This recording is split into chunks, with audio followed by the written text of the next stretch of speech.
tremor. "What is that idiot doing?" he shouted, his staff shaking in his hands. "Goku, no, your body can't take that." But it was too late. The key explosion was immediate. Bong! The earth trembled for miles. The sky cracked open with an invisible fracture. Everything was bathed in red for an instant. Goku's aura exploded like a crimson sun, engulfing his body in supernatural fire. His muscles bulged, veins surfaced like black roots. And his scream wasn't human, it was ancient, as if the ghosts of all the warriors fallen in this battle screamed through him. And in that instant, the Kamehameha grew. It surged forward, pushing the Gaelic gun back inch by inch. Vegeta's eyes widened in horror. What? She gasped, her voice sharp and breaking. No, this can't be. She tried to summon more power. Thrust her hands forward, desperate. You won't beat me. I'm Vegeta, the strongest Saiyan. I won't lose to a LOOOWCLAASS. But it didn't matter. The Kamehameha roared like an unstoppable sea of power. The Gallic gun disintegrated. Vegeta felt her energy crumbling, the pressure forcing her body backward. No, and then, the blue engulfed her. Boom! A blinding explosion consumed everything. The sky was swallowed by a tidal wave of blue energy. A pillar of light tore through the atmosphere, ripped through clouds, and shredded part of the heavens. A sharp, brutal, inhuman sound shook the sky and the earth. Vegeta was hurled like a lightning-wrapped bullet, her body flying uncontrollably beyond the clouds. Dragged by the Kamehameha, hurled as if the earth itself was spitting her out. Her armor cracked, her muscles clenched, and for the first time, she truly screamed, not out of rage, out of shock, and she vanished into the light. Goku remained suspended in the air, trembling. The Kaioken aura slowly faded like dying embers. His arms lowered, powerless. His chest heaved as if it were about to burst. His skin suffered internal burns. Every cell screamed, and still, he smiled. I did it, he whispered, barely. And then, he fell, his body dry, FTED down like a leaf surrendering to autumn. The trembling earth welcomed him with a soft thud. Goku collapsed onto his back, panting, his face covered in sweat, blood, and dust. His vision blurred. My body. He couldn't move, he could only stare at the sky and smile. Gohan Krillin I stopped her. He closed his eyes for a moment. His chest rose and fell slowly, like a warrior, who had already given everything. High above, somewhere beyond the clouds, a purple figure fell slowly. Vegeta, her body spun, her hair loose and floating, her armor shattered. Her face smudged with ash, her mouth half open, her eyes still open, and in them something new. Not hatred, not rage, not humiliation, something else, a word she had never felt before, never admitted, not even to her father. Defeat, and yet inside her a flame still burned. Because Kakarot, that damned one, had forced her to feel everything. And it wasn't over, not yet. The Saiyan princess, her body descended slowly, not like someone defeated but like a silent shadow preparing to be reborn. She spun in the air, wrapped in silence. Her hair waved wild, stained with blood and ash. Her armor was torn at the sides, her chest marked by cuts. Every breath was a battle. Her mouth half open, and from between her lips blood. So much. KHKHH she coughed, spitting a crimson stream that stained the light of the atmosphere. A line slid down her chin. Her breathing hissed between her teeth. Her back cracked. Her ribs ached. She felt every part of her body as if her own bones had been ripped out and reinserted with rage. But still her eyes remained alive. More alive than ever. How? She murmured, voice broken. How the hell did we end up in this? She clenched her teeth, descending slowly. I just came for the Dragon Balls. She remembered the plan. So clear, so logical. Come to this miserable world. Collect the spheres. Wish for immortality to face Frieza. Use the kid, that son of Kakarot with peculiar potential. And leave. But now her body burned. Wounded, shattered, and at the same time alive. Damn you, she whispered in a husky voice. Damn Kakarot. A twisted smile appeared on her blood-stained lips. Never ever had I felt this. Her chest pounded wildly, her limbs trembled, and her heart not out of weakness, but out of euphoria. This was the best fight of my life, she said to herself. With the spiciest voice she had ever heard from herself. Neither on the fields of Glano, nor in the massacre of Okina Prime, not even in training with Frieza's generals. She clenched her fists, her arm hurt, yet she closed her hand with determination. Kakarot, you forced me to reach my limit, and that was unacceptable. I will not give up, she roared to herself, and her ki sparked though trembling. Her eyes scanned the sky. Where is it? She sought something. Above, on the sides. She spun in the air. Then she knew. It wasn't there. The moon, the satellite of this world. TCH, she clicked her teeth, frustrated. What earthling dared to destroy the moon? Her ki vibrated for a moment, and the scream was lost among the echoes of the torn wind. She understood already. They had anticipated her transformation. So Kakarot's damned friends destroyed the moon before our arrival. She gritted her teeth in anger. Cowards, cunning, miserable. But her breathing calmed. Her gaze turned more calculating. And then she smiled. A dangerous smile, a Saiyan princess smile. But I'm not so stupid as to not foresee that. She extended a hand toward the sky. Energy condensed slowly, and while she descended, while the atmosphere crackled around her, a sphere of ki began to form between her fingers. A small white core. Kakarot, you gave me the best fight I ever had. The core spun, its glow increased, and now I'm going to show you true hell. The core became an artificial moon. Below, among the charred rubble and still smoking rocks, Goku lay. Face up, gasping. His chest rose and fell with difficulty. His eyes barely open, but alive, too alive to die now. And beside him, clumsily Yajirobe. Come on, Goku, he said as he dragged him by the arm. I've got you, buddy. I've got you. We have to get out of here before that crazy woman gets up again. Yajirobe, Goku gasped, his voice barely a hoarse whisper. Where is she? Yajirobe looked toward the sky and turned pale immediately. No, he shouted at once. No, he stumbled back, tripped on a rock and fell on his butt, trembling like a wet leaf. She's alive, she's still flying, and she's smiling. Goku opened his eyes a little more. What? And then he saw her. Vegeta, descending, floating with cruel grace, covered in blood, dust, destruction and yet radiant, as if her ki was made of pride and pure madness. And in her hand a sphere, bright, spinning, white as a winter sun. Too familiar. Goku squinted. What is she planning? His heart skipped a beat. Yajirobe, get away, he shouted with the last strength he could muster. Yajirobe squealed and ran like a pig on fire, vanishing behind a rock. Vegeta descended until she was about 20 meters above the ground.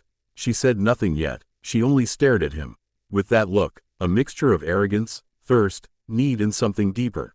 Madness, a killer spark, an instinctive desire to become something more. Kakarot, she said finally. Her voice was like a knife dragged across rock. You thought that was it. But I am a complete Saiyan. She raised the sphere. Do you recognize this? Goku swallowed. No. Vegeta laughed softly. An artificial moon. A creation of energy capable of generating Blutz waves. Our race has a very particular reaction to these. And you know what that means, don't you? Goku's heart stopped for a second. He remembered what King Kai had told him about the Saiyans, that transformation. No, you're not going to, he whispered. Vegeta closed her eyes. I don't need a moon. My transformation, I'll do it myself. And she lifted the sphere toward the sky, ready to ignite the hell. The air stopped, literally, for 1 second, one that seemed to last an eternity. Not even the wind dared to blow.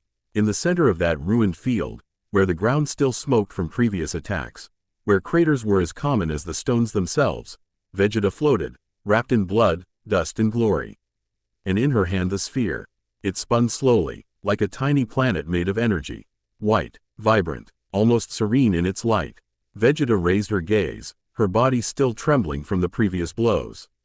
And then she smiled, that smile, as elegant as a queen, as savage as a beast.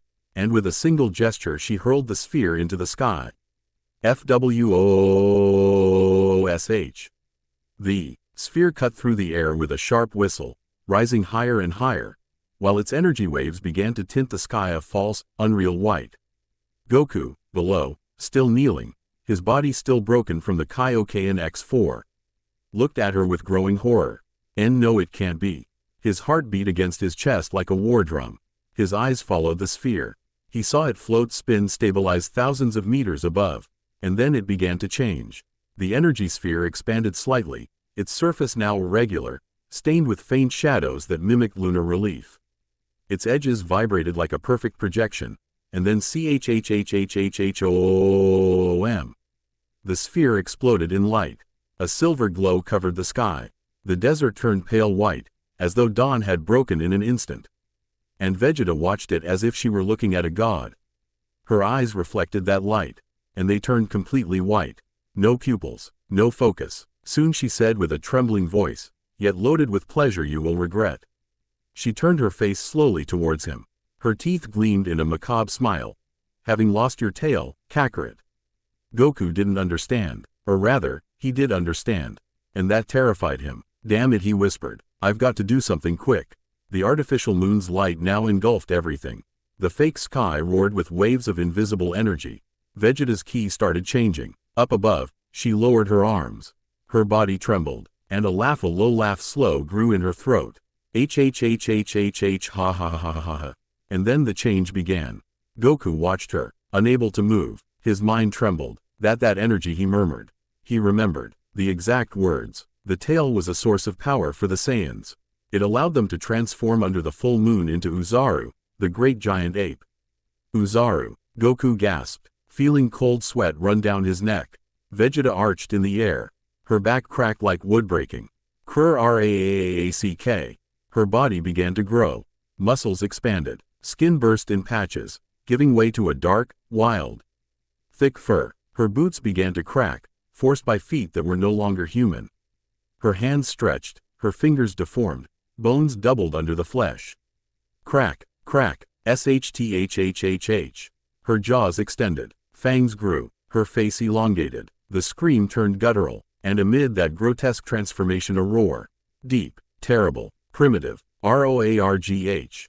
Goku heard it and froze. The echo of the roar bounced across the canyon, tearing the atmosphere. The clouds split, the smaller mountains shattered, and Goku remembered that night, when he was still a child, when he lived with his grandpa Gohan, when the full moon was over them and something woke inside him. A blurred memory, blood, smoke, a muffled scream, and then silence. That roar, Goku said, trembling, his eyes dilated. That energy, his voice was a tremulous whisper. That was the monster that killed my grandpa Gohan. His fingers dug into the earth. His back arched from the suppressed fear. He understood now. He had been that monster. And now she was too.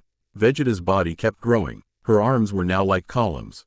Her eyes now red, fixed, awake, intelligent. She wasn't an uncontrolled beast. She was a Saiyajin princess in the form of an ancient demon. A perfect Uzaru. Her fur gleamed under the artificial moon's light. Her nails were like black claws. And on her chest the broken armor still showed. A mark of what she was.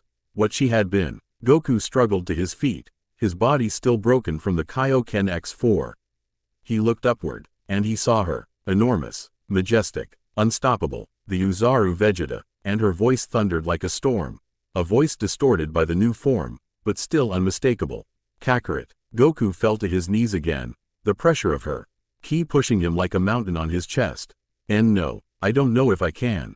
His heart pounded hard, but his spirit still burned. The air cracked, as if the very atmosphere had split in two, unable to contain the brutality now unfolding on the Earth's surface. The colossal form of Vegeta, her dark fur billowing under the artificial moon, loomed over the desert ruins like a monstrous goddess. Our red eyes burned like twin bloodshot stars, and Goku could barely breathe. But instinct, the same instinct that had kept him alive since he was a baby hurled into space.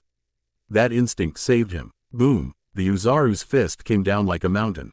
Goku barely had time to hurl himself back, leaping at an impossible angle with the last fragments of energy left in his body. The impact of Vegeta's punch shattered the rock beneath him. The ground caved in as if the planet itself had groaned in pain. Crack! A fissure split open dozens of meters wide, sending chunks of stone flying into the air. Goku landed on a rocky outcropping, barely able to stand, panting. His body trembled, sweat blurred his vision, his arms burned with searing pain. And still, I have to keep moving, he muttered through clenched teeth. But there was no time to think.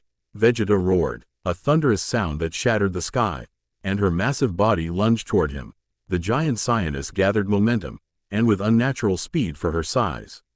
She tried to snatch him in her claws. Goku leapt once again, twisting mid-air. Vegeta's hand just missed him. The wind from the swipe was so violent it hurled him into a nearby rock. Tom! His back slammed against the stone. He coughed. Blood dripped from the corner of his mouth. But he held on, and then, he struck back. Goku focused his ki into his palm and, from atop the rock, fired a blast straight at Vegeta's face. Za! The explosion hit directly on her left eye.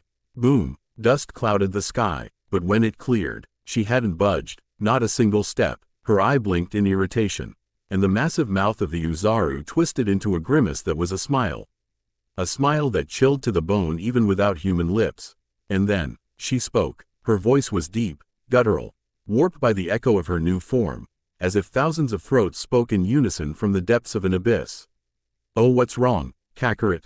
Each syllable shook the rocks.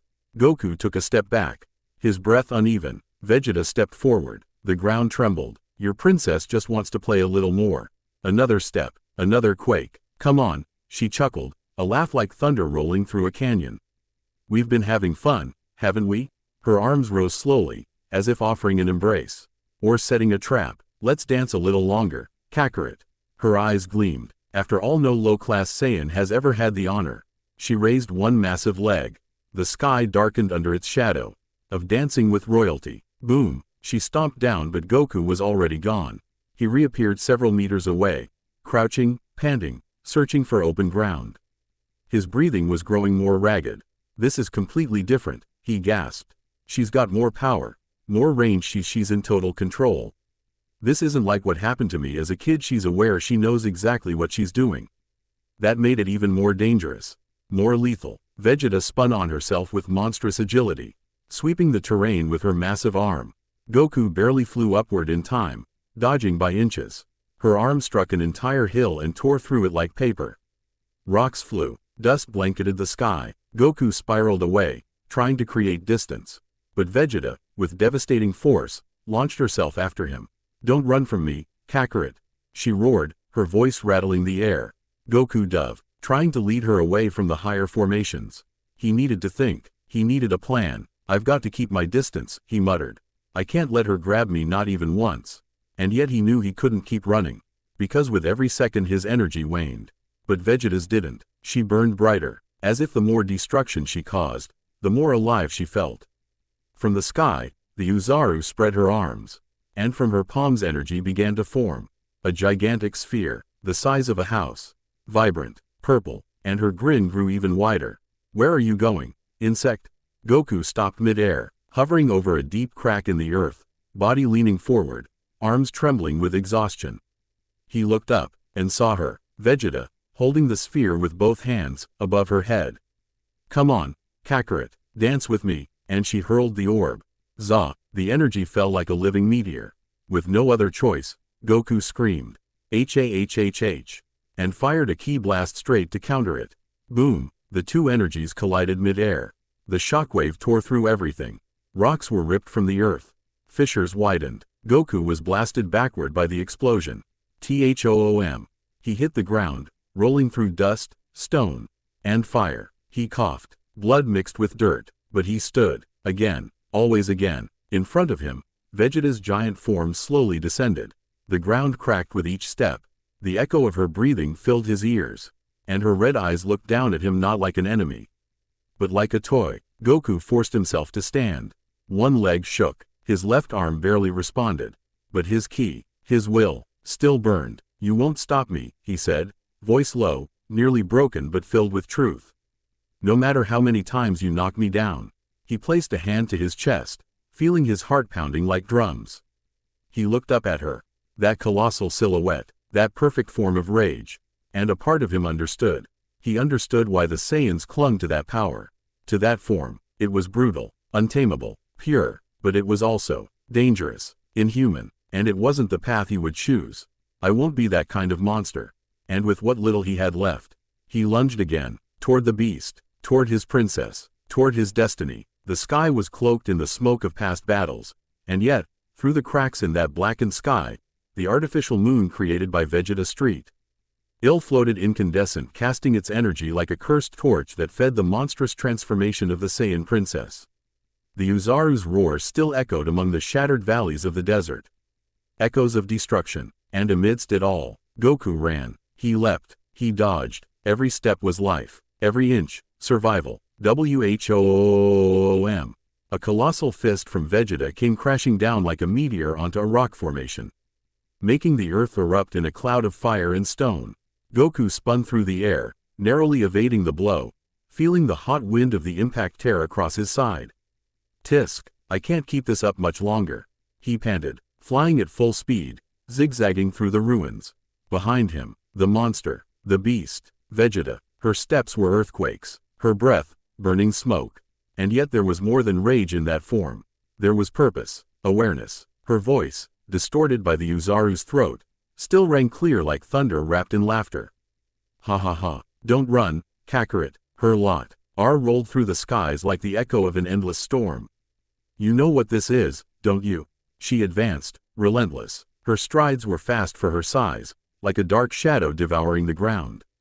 This is the true form of the Saiyans. She struck a mountain with her right fist just to clear her path. Cruum, the peaks collapsed like sandcastles. Goku veered left, flying over the rubble. The Uzaru, Vegeta shouted with fierce pride. The true power of our race. 10 times the ki, and almost everyone loses their mind when they transform. A guttural laugh rumbled from her massive chest. But not me. She raised both arms, as if performing for an invisible audience. I'm elite, Kakarot. Did you really think I'd become a mindless beast? Her red eyes locked on him. They burned with intelligent fire. I control this form. I master it. I bend it to my will. Goku frowned as he spiraled through the air, dodging a massive ki blast that shot from the monster's mouth. FWHHHHHRRRRRRRAAAAA. The beam missed him by inches, tearing into the earth. The crater blazed. Stones melted. Damn it, Goku muttered as he dropped down toward a formation of shattered pillars. She's not just strong, she's fast.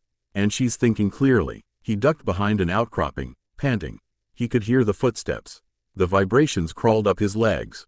And the voice. That voice. Where are you, Kakarot? Vegeta sang, like a dancer humming mid-spin. Come on, don't tell me you're tired already. We were having so much fun. Goku clenched his fists. This isn't just a fight to survive. It's like, his eyes narrowed. She's enjoying this, like this is a game to her. And high above, Vegeta leaned forward, scanning the ground with those demonic eyes. The artificial moon bathed her dark fur in an ominous glow. Her chest rose and fell slowly, almost pleasurably. And inside her mind, Kakarot, a word that was no longer an insult, but an addiction. How is it that this fight, that you, make me feel like this? Vegeta tilted her massive head.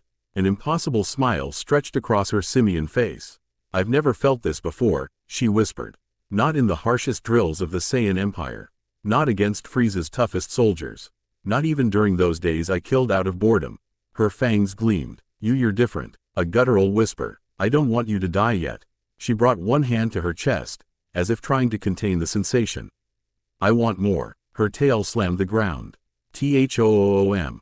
I need more of you, Kakarot. And in that moment, Goku understood. That ki, that madness, that hunger. It wasn't just rage. It was the lust for battle. Pure, instinctive, addictive. And if he didn't stop it now, she never would. He had to form the spirit bomb. Now. He drew in a deep breath.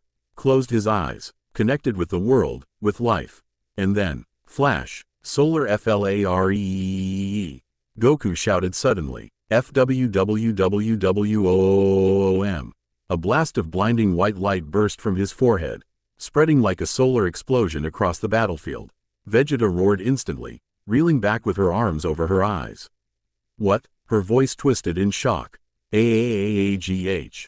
What is this light? Her body staggered. Her vision went white. Every colossal muscle tensed. Goku seized the moment. He flew at full speed toward the edge of a plateau, searching for open space somewhere to concentrate. Come on, he panted. Please, work. He landed on his knees. His arms rose with effort. Fingers open, head tilted back. Please, lend me your energy. The light from the solar flare still kept Vegeta disoriented. But time was short, and he knew it. Animals, plants. He shouted to the sky. Give me just a bit of your strength. He closed his eyes, and he felt it, the warmth of the sun, the whisper of distant trees, the wind carrying seeds. The energy of life slowly began to gather above him. Slow, invisible, a tiny sphere started to float between his palms. And Goku, sweating, breathing raggedly, murmured, Come on Vegeta, get ready. Because this game is about to end. At the same time, distance was no longer a shield. The sky remained a dark veil, covered in clouds dragged by swirling currents of ki. The air was tense, heavy, as if even the oxygen had chosen to stay out of it. And then, it trembled. A low, deep vibration spread through the air, as if an invisible titan had struck the earth. From a rocky rise to the west of the battlefield, a small golden figure floated among the clouds. It was the flying Nimbus, and on it, Gohan, fists clenched and brow furrowed. Next to him, flying with heavy breaths, was Krillin. He was trying to stay calm, but his face betrayed a mix of disbelief, anxiety and fear. "What the hell was that?" Krillin whispered. Both slowly turned their heads east, toward the heart of the battle. And they saw it. There, amid the dusty horizon, silhouetted against clouds blackened by ki, stood a monstrous figure. A giant ape, no ordinary creature. It was a towering beast that roared with a voice so deep it made the nearby rocks tremble. Its eyes glowed with a reddish light. Its body was covered in thick, dark fur that rippled with the wind generated by its own power. Every stride made the earth quake. Every roar was a war drum. Krillin's eyes widened. It's massive. What the hell? The ki they felt it was familiar.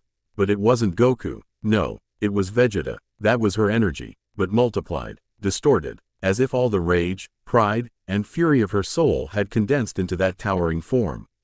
Gohan felt it too. The boy leaned forward, his eyes locked onto the titanic figure, and his heart ignited. It's her," he murmured. "It's Vegeta." Krillin turned to him, startled. "What? Are you sure?" Gohan nodded. "Her ki changed, but I can feel her. That energy, it's the same." Krillin swallowed hard. His throat was dry. "What kind of madness is this?" he muttered. "She can turn into a monster too now?" The Nimbus floated silently. Only the roar of the giant ape broke the stillness of the air. In the distance, at ground zero of the battle, pillars of smoke rose where the Uzaru's feet struck with force.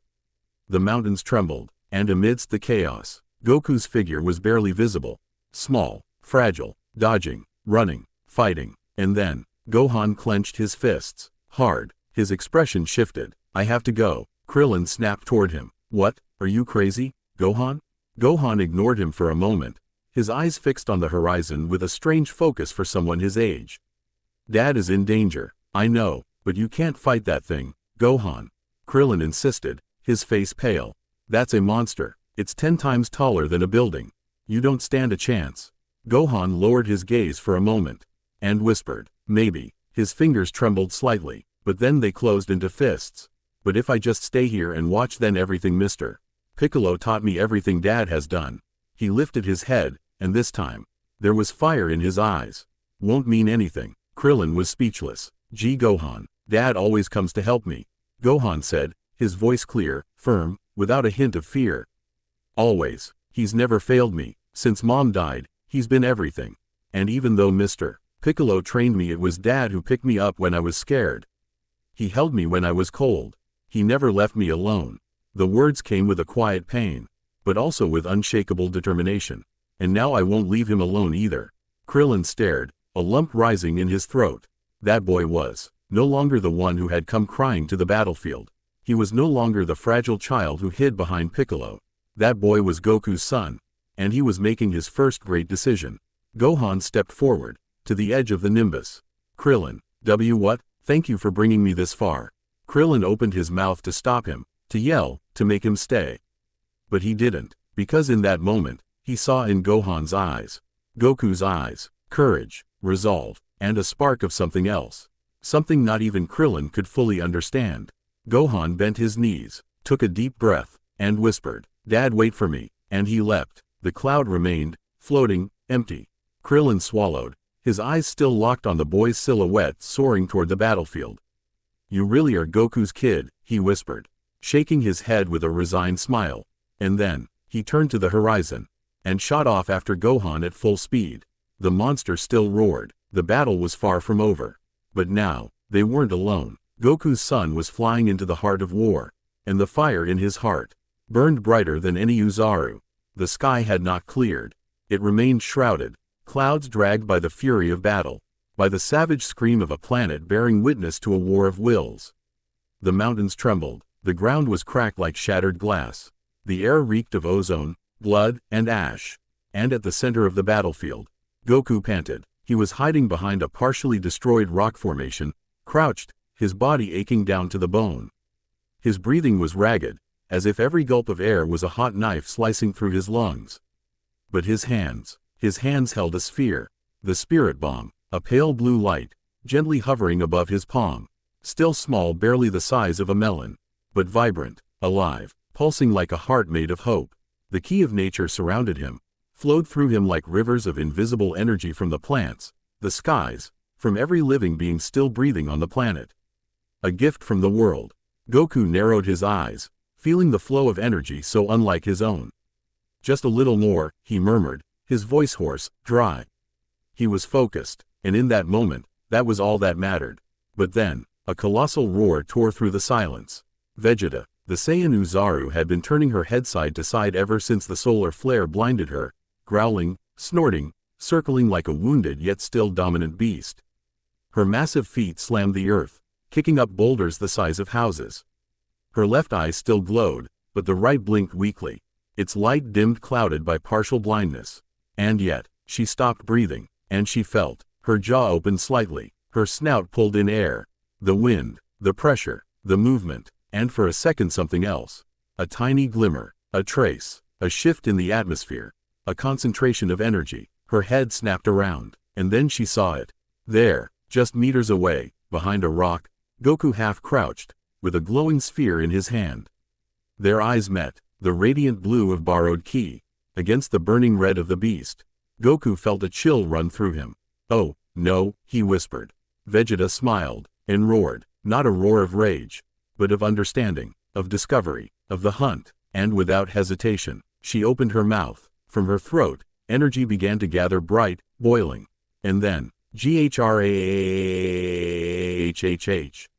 A blast of energy surged forward like a destructive beam from her open jaws. A mouth blast. Goku barely managed to react. He leapt. The beam grazed him. Bong! The rock behind him exploded into 1,000 shards. The ground shook. A shockwave engulfed him. Goku hit the dirt hard, tumbling, the spirit bomb still in his hands but unstable. G-Gra! He groaned as he struck the ground. The sphere pulsed erratically. It was incomplete, and Vegeta was coming. The beast marched forward in heavy strides, her eyes locked on him like a predator refusing to lose its prey. Goku barely turned, gasping, his ribs screaming from within. Vegeta reached him. She raised a foot. An immense shadow swallowed him. TCH. Goku rolled just in time before the massive foot slammed down where he'd been. KRRRRRSHHHHH. The ground shattered. Vegeta raised her foot again. But before she could stomp a second time, BLAAAM. A burst of blue struck her directly in the face. Goku had fired a blast with his free hand aimed straight at the beast's wounded eye. Ha! The scream was deafening. Vegeta roared in pain, clutching her face with both hands, stumbling backward, stomping across the terrain. Her body moved erratically from the shock that pulsed through her skull. Goku, now completely drained, couldn't stand again. He propped himself up on one elbow. His body trembled, but he'd bought a few seconds. Only, it wasn't enough. Vegeta, bleeding from one eye, caught him. Her massive hand wrapped around him like a rag doll. She lifted him effortlessly, squeezing. Goku screamed. The pain was overwhelming. And then, the voice. Not the voice of a monster, but the Saiyan princess behind the roar. The voice came from above, distorted, echoing, but clear. "Oh, Kakarot." A low chuckle rumbled like distant thunder.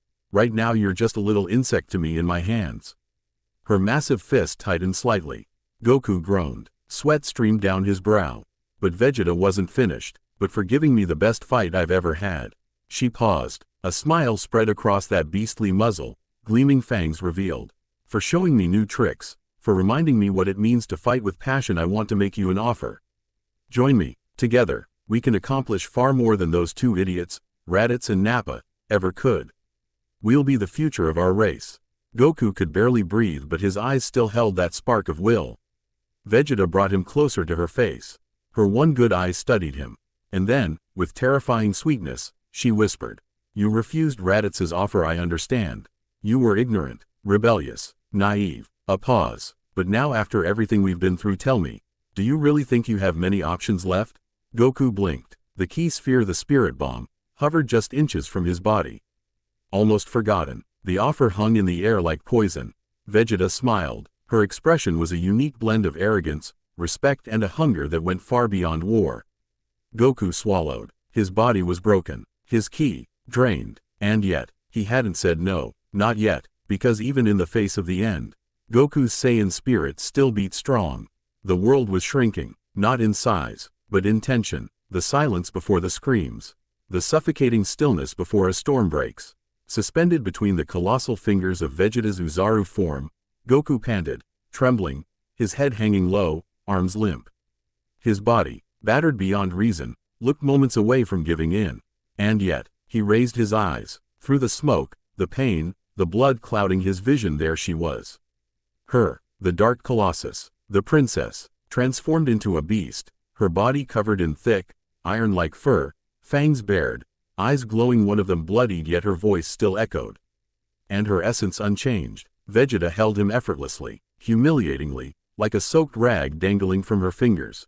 Her snout curved ever so slightly into a feral grin. "So what do you say, Kakarot?" The voice, though distorted by the beast's throat, held an almost seductive tone. Deep, slow. "Will you join me?" The beast brought him closer to her face. Her breath, hot, almost searing. "Think about it together. We could travel the galaxies.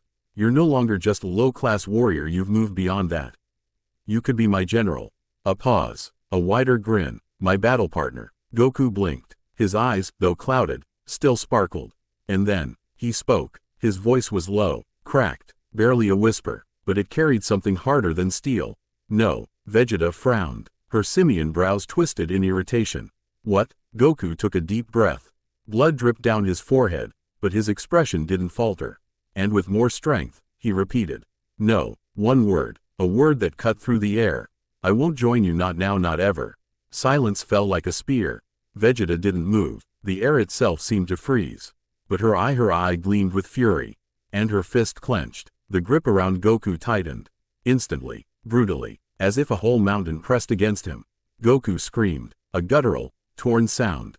His spine cracked. His ribs rattled with a dull snap. Vegeta squeezed tighter and tighter. "I didn't give you the option to refuse me, Kakarot." Her voice trembled with restrained rage. "Because if you won't accept." The world seemed to freeze. "Maybe your son will." Goku's eyes snapped open. His breath hitched, not from the physical pain but from what those words implied. "N number," he growled through gritted teeth. Vegeta laughed, a deep, reverberating sound that shook the earth. "What do you think he'll do? When I rip him from the arms of those worthless humans and show him the world from up here?" Her fist tightened again. "What do you think he'll do when I teach him what it really means to be a Saiyan?" Goku screamed, not just from pain, from fury. His blood boiled hotter than his ki. But he couldn't move. His body wouldn't respond. The air was gone. His bones cracked. His vision blurred. Gohan Krillin. And then, an explosion. Bomb. A burst of light. Sharp. Violent. Followed by another. PWHAAAAM. Vegeta's giant hand trembled. A vibration ran through it. And involuntarily she let go of Goku. What?" she roared, stepping back. Goku fell, rolling, coughing blood, not yet understanding what had just happened. And in the sky, two silhouettes hovered, small, barely shadows against the firmament. But they burned like stars. "Gohan, Krillin, Dad," the boy shouted, his voice slicing through the air like a sharp thunderclap. "Goku," added Krillin, face pale, arm still injured but his ki blazing. Vegeta turned her head almost mechanically. Her beastly eyes, that one good eye, locked onto the figures descending at full speed. She growled, "The rocks beneath." Her feet cracked from the pressure of her ki. "You?" she spat in disgust. "You came back." Gohan flew ahead of Krillin. His ki was erratic, unstable but intense. Fury burned through his chest like fire. Sadness for Piccolo, fear for his father, and now, the horror of hearing they wanted to turn him into one of them. "One of those monsters. I won't let you," he yelled, clenching his fists tight. Krillin flew behind, panting but determined. "Gohan, wait, that monster's way too much for us." But Gohan wasn't listening. He only saw his dad, crumpled on the ground. That thing crushing him like garbage. And his heart pounded hard. A strength Piccolo had awakened. One his father had protected. "I won't fall behind," Gohan shouted, and his aura exploded. Down below, Goku, barely leaning against a rock, watched them. His lips were split, his breath ragged, but on his face, a weak smile appeared, trembling, but real. "Gohan," he whispered. Vegeta, still in her monstrous form, clenched her jaws. The beast princess snorted in frustration, and roared with a new kind of fury. Not one of war, but of jealousy. Her rival was supposed to focus only on her in this fight. Not on something so insignificant. "Don't talk to others, Kakarot," she bellowed, smashing the ground with her massive fist. "This fight is between you and me." But the spell was breaking. Gohan had arrived, Krillin too, and the fire they brought with them might change everything.